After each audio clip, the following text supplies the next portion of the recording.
because we do have some lightning in the distance. It's actually closer to Ruskin, but the Ascent St. Petersburg camera that we have up here, that's facing east, so that is facing across Tampa Bay. And of course, it's not going to illuminate when we want it to, right? But I did see, there we go, yes. We had some lightning flashing on the camera there. I'm so happy that flashed just at the right time. All right, so here's satellite and radar. Again, our camera that I just showed you is right around here. It's looking at that lightning across Tampa Bay, closer to Fishhawk right now, and just north of Ruskin. So this is an isolated little storm that is trying to make its way out towards the west. So some of you will hear that thunder soon. Expanding the picture, again, these are very isolated kind of popcorn storms that we have, and they will fizzle out as we move into the overnight hours. But yes, some of you will hear a little bit of thunder, see some lightning, and have those downpours while the rest of us just sit dry. This is our typical summertime pattern that we usually have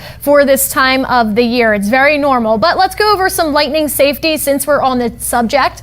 No place outside is safe, right? Florida, there's, like I said, usually a lot of injuries and deaths can occur. We are the lightning capital. We have more lightning than many places. So if you hear thunder, you can be struck. Make sure you can move to a safe shelter, choose the right place. No sheds, balconies, porches, open vehicles, pretty obvious stuff here, but you want to keep away from those outside doors and windows. And lightning can follow the wiring or plumbing in the ground. So there's an old wives' tale, don't take a shower, don't use electronics when there's a big storm nearby, and there's some truth in that because of how lightning can travel. All right, getting back to the picture here. So we have high pressure that's at the surface, and we also have high pressure in the upper levels of the atmosphere, also known as ridging. So what this is doing is it's giving us a little bit of a steering direction here, bringing in those southeasterly winds on the Atlantic coast. On the Gulf Coast, we have our typical sea breeze that's more of a southwesterly flow. Where those two winds kind of collide, that's where we get the lift needed for these storms to form. So overnight, again, up until about 1 to 2 a.m., some of you will have some downpours out there. This is trying to show that rain that I just showed you near Ruskin, fizzling out as it moves west and tries to make its way towards the coast. Then we will have a couple drier hours.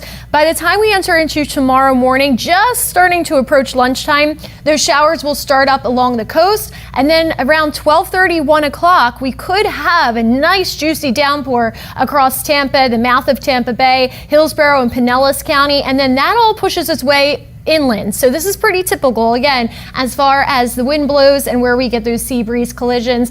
And then we will start to fizzle out again. So just going through the process and repeating everything. All right, the big heat dome. This is looking in the upper levels of the atmosphere now. And again, we have that ridging in place, meaning that it's like a AC heater that just keeps blowing, right? The AC is not working in your car. You're just blowing hot air at this point. So that's the setup that we have going on for the next couple of days. I did want to get to hurricane season. We are nice and quiet here in the Atlantic Basin, the Caribbean, and the Gulf. However, the Pacific has their first major Category 3 storm forecast to make landfall overnight in southern Mexico. That would be the earliest major hurricane to make landfall in southern Mexico. Usually it's around September, and only 8 storms have done that. There's your 7-day forecast, 90s. Stick around.